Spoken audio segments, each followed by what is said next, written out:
যোগমায়া আজ বিছানায় শুয়ে আছে। ৮ মাস হয়ে গেল। কোমর থেকে নিচের অংশটা পুরো প্যারালাইসিস। কি যে দুর্বিষহ জীবন যার হয়েছে একমাত্র সেই বুঝতে পারে। সবকিছুই অপরের দয়ার উপর নির্ভর করতে হয়। স্বামী বছর 4 আগেই মারা গেছে। 63 বছরের যোগমায়ার সংসার বলতে একমাত্র ছেলে ভিক্টর আর তার স্ত্রী নয়না। 2 বছর হলো বিয়ে দিয়ে ঘরে নিয়ে এসেছে যোগমায়া। তখন দিব্যি মানুষ, কার যে কুদৃষ্টি পড়ল। নয়না পরের মেয়ে হলে কি হবে, শাশুড়ির সেবা যত্ন এখনো করে। ছেলে ভিক্টর মায়ের রাত দিনের জন্য আয়া রেখে দিয়েছে। সবই ঠিক আছে, তবু যোগমায়ার মনে একটা খচখচানির ভাব। যে মানুষটা চিরদিন সংসারটাকে নিজের হাতে তিল তিল করে সাজিয়েছে, আজ কয়েক মাস হলো সেই সাজানো সংসার থেকে বাধ্যতামূলক ছুটি। শুধু মেয়েদের কেন, কোনো ছেলেও এই জিনিস সহ্য করতে পারত? চাকরির মাঝখানে যদি তার হাতে নোটিশ ধরিয়ে বলে দেওয়া হয়, কাল থেকে আর এসো না, তোমাকে আমাদের প্রয়োজন নেই, মানতে পারবে? যোগমায়ার শরীরে অন্য কোনো রোগ যন্ত্রণা বাসা বাঁধলেও অন্য কথা ছিল। একটা সুস্থ মানুষ, যার দেহের সবকিছুই ঠিকভাবে চলছে, কিন্তু তা সত্ত্বেও বর্তমানে সে অর্ধেক মানুষ। কোমর থেকে সবকিছু অবশ। পাশ ফিরতে গেলেও কাউকে দরকার। বিছানায় একাকী শুয়ে শুয়ে হাজার রকম ভাবনা দিন রাত তাকে কুরে কুরে খাচ্ছে। এখনো রান্নাঘরে কোথায় কি বাসন আছে চোখ বুজে বলে দিতে পারবে। বউ নয়না কোন মশলার কৌটো থেকে কি মশলা বার করছে শুয়ে শুয়ে বলে দেবে। মাঝে মাঝে বিছানা থেকেই চেঁচিয়ে ওঠে, বৌমা, কড়াইয়ের ডালে অত বেশি হিং দিও না, শুধু গন্ধ শুকে রান্নার কথা বলে দেয়। ইদানিং খিটখিটেও হয়ে যাচ্ছে, যা অত্যন্ত স্বাভাবিক। ভাবছে, না, ওই কম বয়সী মেয়েটা আর ছেলেটার কথা। তারাও তো মায়ের সঙ্গে বাড়িতে বন্দি হয়ে পড়েছে। তারা তো সুস্থ সবল, সারাক্ষণ বাড়িতে অকেজো একজন মানুষকে নিয়ে পড়ে থাকা, এবং জানেও না কত বছর এইভাবে থাকতে হবে। তাদের জীবনে কখন সন্তানের আগমন ঘটাবে। আসলে আমরা সবাই নিজের বিষয়টা নিয়েই চিন্তিত থাকি, আর এর ফলে সৃষ্টি হয় সম্পর্কের দূরত্ব, যা থেকে আসে তিক্ততা, অবিশ্বাস, সন্দেহ, অবশেষে অশান্তি। অফিস যাওয়ার আগে ভিক্টর এসে মায়ের ঘরে ঢুকলো। বাবার মৃত্যুর পর ওই অফিসেই কাজ পেয়েছে সে। মা, কেমন আছো? যোগমায়ার বিষাদ ভরা হাসি। আর কেমন থাকবো বাবা, ভগবান আমাকে মেরেছে। কি বলবে ভেবে পায় না ভিক্টর। এমন কথা বলছো কেন? আসছে সপ্তাহে একজন ভালো ফিজিওথেরাপিস্টকে নিয়ে আসবো। দেখা যাক কিছু উন্নতি হয় কিনা। লাভ নেই, শুধু শুধু পয়সা খরচ হবে। বরং তুই যাবার সময় বৌমাকে বলে যাস, বেলার খাবারটা যেন একটু সময়ে দেয়। এই সময়েই নয়না শাশুড়ির জলখাবার নিয়ে ঘরে ঢুকছিল। স্বামীর অফিসের ভাত করে তাড়াতাড়ি জলখাবার করেছে, এক মুখ ঘাম ভর্তি ফর্সা মুখটাতে। ভিক্টর বলল, কি করো সারাদিন? মায়ের খাবারটা একটু টাইমে দিতে পারো না? রাগের গলায় বলে ও বেরিয়ে যায়। এই ভুলটাই অনেকে করে, যেমন সংসার জীবনে অভিজ্ঞ যোগমায়া করল। কেন, কথাটা যাকে বলার তাকেই যদি আমরা বলি, মহাভারত কিছু অশুদ্ধ হয়ে যায় কি? যত হাত ঘোরে তত জিনিসের দাম বাড়ে। মুখের কথাও তাই। এ থেকেই শুরু হয় মিল থেকে গড়মিল। নয়নার মুখটা ভার হলো। যেদিন থেকে মায়ের এই অবস্থা হয়েছে, সব কিছুই সে নিজের হাতে সামলাচ্ছে। নিজের মায়েরও অত জ্বর শুনে দেখতে চায়নি। রাত থেকে আসে অভিমান। আয়াকে বলল খাইয়ে দেবার জন্যে, কেননা নিচে বাসন মাজার লোক এসেছে। রান্নাঘর থেকে এঁটো বাসন বার করে দিতে হবে। রান্নাঘরে দাঁড়িয়ে চোখ ভর্তি জল নিয়ে দুধ জাল দিতে লাগলো। কাজের লোক বুলা বলল, বৌদি, জল খাবার খেলে না? না গো, অম্বল হয়েছে। অম্বল না দুঃখ? দাদাবাবুও গজগজ করতে করতে অফিস গেল। বুলা ঘর ঝাড় দিতে দিতে চাপা গলায় বলল, একই ভুল নয়নাও করল। এত করেও কারোর মন পেলাম না, সবই আমার ভাগ্য। কথাটা লুফে নিল বুলা। হক কথা কয়েছ তুমি। আমি তো রমেশদার বউ তুলিকাকে বলি সে কথা। শাশুড়ির সেবা করা কাকে বলে দেখে এসো। চাপা স্বরে শুরু হয়ে গেল সংসারের ভেতরের আলোচনা। শাশুড়ির কান বাঁচিয়ে, হয়তো দোষের কিছুই নেই, একজনের কাছে মনের রাগ দুঃখ প্রকাশ করতে হবে কিছুটা হালকা হওয়ার জন্যে। তাই নয়না বুলার কাছে একটু সুখ দুঃখের কথা বলল, কিন্তু আমরা ভাবি এক আর হয় আর এক। ওই বুলা তোকে এই বাড়িতে কাজে ঢোকানোর কাকিমার কাছে গিয়ে নয়নার কান বাঁচিয়ে কথাগুলো একটু রং চড়িয়ে যদি বলে, ক্ষতি কি? তাই তো হয়, এক্ষেত্রেও তাই ঘটল। ঘর মুছতে মুছতে বুলা যোগমায়াকে বলল, আয়াটাও ইন্ধন জোগালো। যোগমায়ার মুখে কালো মেঘ নামলো। সেও মনের সুখে বউয়ের নামে ইনিয়ে বিনিয়ে বলল। শুরু হয়ে গেল মনের দূরত্ব। সামান্য কথাগুলো মুখ ফেরতা অসামান্য আকার ধারণ করে। মনের মধ্যে রাগ পোষার প্রতিযোগিতা চলে। শেষে যখন বিস্ফোরণ ঘটে, সবকিছু ভেঙে ওলট পালট হয়ে যায়। দুপুরে যোগমায়া শুয়ে শুয়ে ভেবে চলে, বাড়ি থেকে আরম্ভ করে পাশে 3 কাঠা জমি পর্যন্ত ছেলের নামে করে দেওয়াটা তার বোকামি হয়ে গেছে। সেই সময় বোন মহামায়া বলেছিল, অমন কাজ করো না দিদি, মানুষের মন। কর্ণপাত করেনি সে, নিজের পেটের ছেলে, মা অন্তঃপ্রাণ যার, সে কখনো অন্যায় কাজ করতে পারে? এখন মনে হচ্ছে করলেও করতে পারে। বউ যদি ক্রমাগত উস্কায়, ছেলে কতদিন স্থির থাকতে পারবে? তার মানে হাতে সম্বল বলতে ব্যাংকের কয়েক লাখ টাকা। রাগে নিজেরই চুল ছিঁড়তে ইচ্ছে করে। আয়াটা চেয়ারে বসে ঘুমোচ্ছে। এই সময় নয়না এসে ঘরে ঢুকলো। মা, পিঠে ঘা বেরিয়েছে বলছিলেন, মলমটা একটু লাগিয়ে দিই? অন্য সময় হলে হয়তো লাগাতে দিত, কিন্তু ওই যে কান ভারী বলে একটা কথা আছে, তার জন্যে খরচা করে আয়া রাখা হয়েছে। চোখ বুজে শুয়ে রইল যোগমায়া। 2 মিনিট চুপচাপ দাঁড়িয়ে চলে আসে নয়না।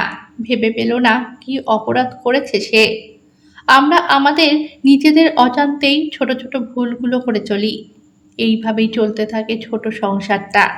যে যোগমায়ার সারা বাড়িতে আধিপত্য ছিল, আজ মাত্র একটা খাটের মধ্যে সীমাবদ্ধ হয়েছে। ওই খাটেই আধশোয়া অবস্থায় ভেবে চলে কত কথা। জানলা দিয়ে চোখে পড়া এক ফালি নীল আকাশ জানান দেয় পুজো আসছে। মনটা আরো খারাপ হয়ে যায়। ভিক্টরের বাবা যতদিন বেঁচে ছিল, ওই ছিল এই পাড়ার দুর্গা পূজার হোতা। পুজোর 7 দিন আগে থেকে ছুটি নিয়ে চলতো। সবাইকে নিয়ে চাঁদা তোলা, মণ্ডপ সাজানো। আর পুজোর 4টে দিন তো বাড়িতে টিকি পাওয়া যেত না বাপ আর বেটার। যোগমায়াও পাড়ার বউ মেয়েদের সঙ্গে ঠাকুরের পুজোর জোগাড় করা, ফল কোটা, তার সঙ্গে কত হাসি কত গল্প। তারপর প্রতিমার সামনে ভিড় করে দাঁড়িয়ে অঞ্জলি দেওয়া। অষ্টমীর দিন পাড়ার কারোর বাড়িতে রান্না হতো না। খিচুড়ি, ছ্যাঁচড়া, বেগুনি, চাটনি, আহা কি অমৃত! কোথায় হারিয়ে গেল সেই সোনালি দিনগুলো? আজকেও পাড়ার মোড়ে পুজো হয়, ছেলে এখনো থাকে। স্বামী মারা যাবার পরেও রমেশরা জোর করে তাকে মণ্ডপে নিয়ে যেত। যোগমায়ার মনে হতো ভিক্টরের বাবাও যেন উপস্থিত। হয়তো এখনই এসে বলবে, কই বাড়ির চাবিটা দাও, চটপট স্নান করে আসি। কিন্তু এবারে ও তো বিছানা ছেড়ে উঠতেই পারে না, মায়ের মুখটাও দেখতে পাবে না। অঞ্জলি তো দূরের ব্যাপার, এখান থেকে ঢাকের শব্দটুকু শোনা যায় না। চোখ দিয়ে অনবরত জল গড়াতে থাকে। বুকের ভেতরে একটা কান্নার ঢেউ আছড়ে পড়ে। ছেলে বউও কিরকম পর হয়ে গেছে। পুজো আসছে বোধহয় আর 1 মাসও বাকি নেই। সেদিন নয়না আর ভিক্টর পুজোর মার্কেটিং করে ফিরল। দুজনেই মায়ের ঘরে এসে ঢুকলো। নয়না বলল, মা, আপনার জন্যে এই শাড়িটা কিনে আনলাম। এক পলক শাড়িটা দেখে যোগমায়া ছেলের দিকে তাকিয়ে বলল, এখন আর নতুন শাড়ি পরার স্বাদ নেই, বরং এটা তোর শাশুড়িকে দিয়ে দিস।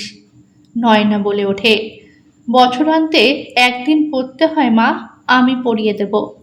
মনে মনে বলতে থাকে যোগমায়া, কাটা খায়ে নুনের ছিটে দিতে এসেছে।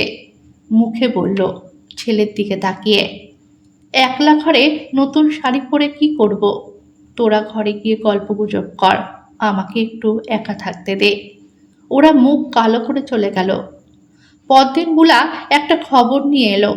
যোগমায়ার ঘরে ঢুকে আয়াটাকে বলল, বৌদির কাছ থেকে কাকিমার জলখাবারটা নিয়ে এসো। যোগমায়া বুঝলো বুলা গোপনে কিছু বলতে চায়। উৎসুক হলো যোগমায়া, কি এমন কথা বলবে বুলা? কিন্তু কথাটা শুনে মাথায় যেন বাজ ভেঙে পড়ল। বুলা খাটের কাছে সরে এসে বলল, কাকিমা, আপনার বাগানটা ভিক্টরদা বেচে দিচ্ছে। নিজের কানে শুনেছি কাল সকালে। দাদাবাবু পাড়ার রমেশদাকে বলছিল যত তাড়াতাড়ি সম্ভব ওই বাগান জমিটার ব্যবস্থা করুন। কথাটা শুনে যোগমায়ার বুকের ভেতরটা পর্যন্ত কেঁপে উঠল। বাড়ির পাশে ওই 3 কাঠা জমি শখ করে বরকে দিয়ে কি নিয়েছিল সে, বাগান করার জন্যে। ফুল গাছের ভারী শখ ছিল। তাছাড়া এখন বিছানায় শুয়ে ওই ফাঁকা জমিটার জন্যেই এক ফালি আকাশ আর কিছু সবুজ গাছপালা দেখতে পায়। ওই জমি যদি প্রমোটারদের হাতে পড়ে আর 4তলা ফ্ল্যাট ওঠে, তখন এই অন্ধকূপে থাকবে কি করে সে? হাত কামড়াতে থাকে যোগমায়া। কি কুক্ষণেই সব কিছু ছেলের নামে করেছিল সে। হায় ভগবান, আর কত কষ্ট দেবে এই পক্ষাঘাতগ্রস্ত অসহায় মানুষটাকে। তবু একবার বলে ওঠে, তুই ঠিক শুনেছিস? বুলা এই কান দুটোতে কোনো ভুল শোনে না। একটু আগে বৌদি ফোনে ফিসফিস করে রমেশ তার বউয়ের সঙ্গে কথা বলছিল এই জমির ব্যাপারেই, যাতে তাড়াতাড়ি বিক্রি করা যায়। আয়া খাবার নিয়ে এসে ঘরে ঢোকে। যোগমায়ার খাবার খাবার রুচিও চলে যায়।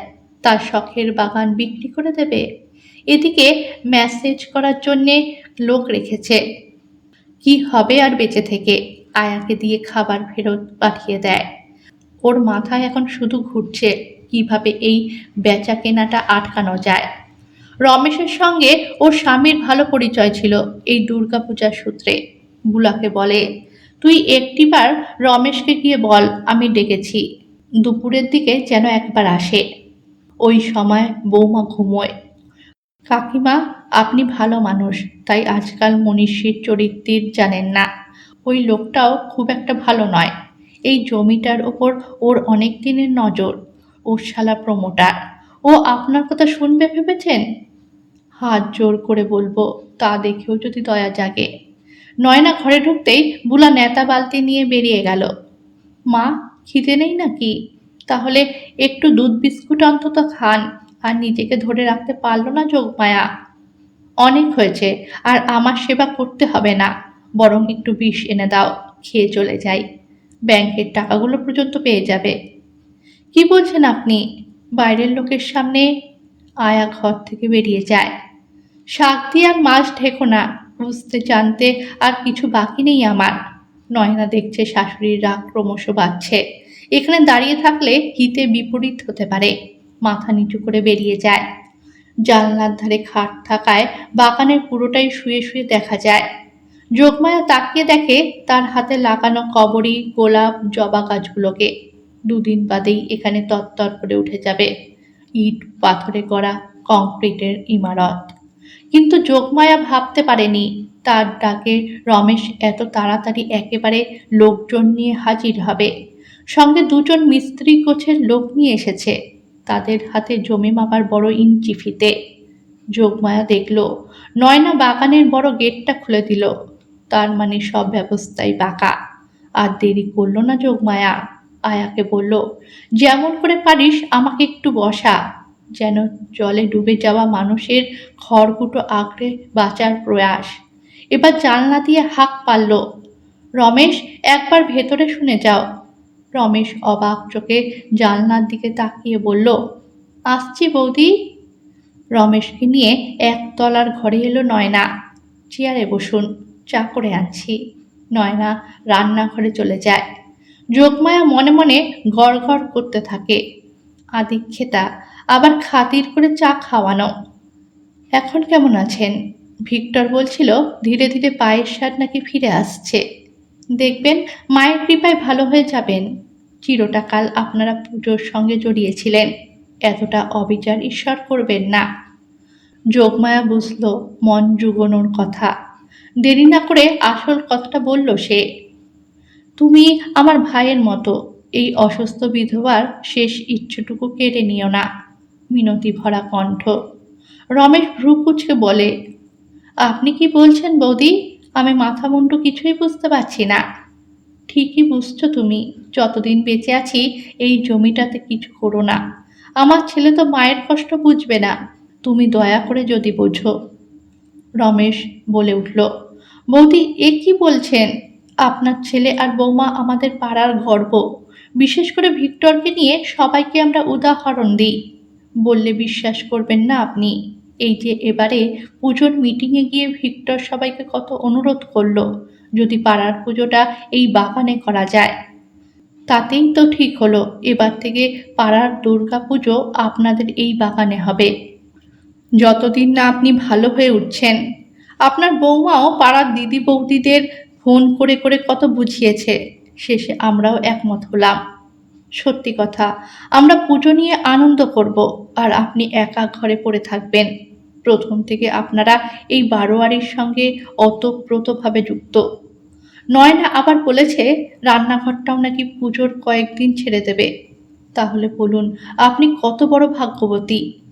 এই রকম ছেলে পেটে ধরেছেন। এ কি শুনছে যোগমায়া? রমেশের কথার প্রতিটা অক্ষর কানে ঢুকে একটা শক্তিতে পরিণত হয়ে দেহের অঙ্গ প্রত্যঙ্গে ছড়িয়ে পড়ছে। শরীরের সব অবসাদ, দুঃখ, যন্ত্রণা হ্রাস পাচ্ছে। মনে হারানো সুখ, আনন্দ আবার যেন ফিরে আসছে। পা দুটোতেও মনে হচ্ছে জোর পাচ্ছে। চোখ দুটো জলে ভরছে। এই সময় নয়না চা নিয়ে ঢুকলো। লজ্জায় ওর চোখের দিকে তাকাতে পারছে না। ইস, কান ভাঙানি কি তীব্র বিষ! একবার যদি কানে ঢুকিয়েছ, তোমাকে তিলে তিলে শেষ করে দেবে। কিরে, আমাকে এক কাপ চা দিবি না? যোগমায়ার মিষ্টি গলার স্বরে চমকে ওঠে নয়না, যেন নিজের মা কথাটা বলল একেবারে তুমি থেকে তুইতে। কি হলো হঠাৎ? অনেক দিন পর মায়ের এই রকম খুশি খুশি গলা। ও ছুটল রান্নাঘরের দিকে। বিকালের দিকে এক গাদা বাঁশ এসে পড়ল। কাল থেকেই প্যান্ডেল খাটানো হবে। যোগমায়ার সময়টা বেশ কেটে যাবে। বিকালের আকাশটা যোগমায়ার চোখে একটু বেশি নীল লাগছে মনে হলো। মনের মেঘ কেটে গেল। আমাদের চোখে সব কিছুই উজ্জ্বল লাগে। পায়ের আঙুলগুলো নাড়াবার চেষ্টা করে সে। এতদিন কোনো চেষ্টাই করতো না। এখন সে বাঁচার ইচ্ছেটা আবার জাগ্রত হচ্ছে। পুজোর কটা দিন পাড়ার সবার আগমন ঘটবে তার এখানে। কম দায়িত্ব? পারবে সব সামলাতে ওই কম বয়সী মেয়েটা? নয়নার মনেও আজ আনন্দের জোয়ার। সংসারের নতুন খুশির হাওয়া। এই সময় শাশুড়ির গলা পেল, যা এই কয়েকদিন বন্ধ ছিল। ও বৌমা, একটু চিরুনিটা নিয়ে এসে চুলটা বেঁধে দেবে। আসছি মা। চুলের দড়ি আর চিরুনি নিয়ে ঘরে ঢুকলো। আয়া বলল, দেখো বৌদি, কাকিমা নিজে নিজে কেমন উঠে বসেছে। নয়নার মুখে আনন্দ। যোগমায়ার চুল বাঁধতে আরম্ভ করলো সে। আয়া চলে গেল। এরপর রাতের আয়া আসবে। ভিক্টর অফিস থেকে ফিরেই ওই চুল বাঁধার দৃশ্য দেখে খুব খুশি হলো। সব ছেলেই এটা চায়, মায়ে বউয়ে মিল। যোগমায়া বলল, তুই কি ছেলে রে? মা পুজো দেখবে বলে একেবারে মা দুর্গাকে ঘরে ডেকে নিয়ে এলি, আর এই মেয়েটাও চুপি চুপি তোকে মদত চুকিয়েছে। আর এদিকে আমি কি ছাইপাশ ভেবে চলেছি। অনেক দিন পর মায়ের ঘরে আড্ডা বসলো। যোগমায়া ছেলের দিকে তাকিয়ে বলল, কিন্তু একটা শাড়িতে আমার পুজো কাটবে না। বৌমা কাল দোকানে গিয়ে আর একটা শাড়ি আমার জন্য কিনে আনবে। নয়না মায়ের গায়ে হাত বুলিয়ে বলল, তাই হবে মা। আরেকটা জিনিস খুব শিগগির আমার চাই। যোগমায়ার গলায় অনুযোগ। দুজনেই মায়ের দিকে তাকায়। হা করে দেখছিস কি? আমি কি নাতি নাতনির মুখ দেখব না? লজ্জায় ভিক্টর আর নয়না মুখ নামালো।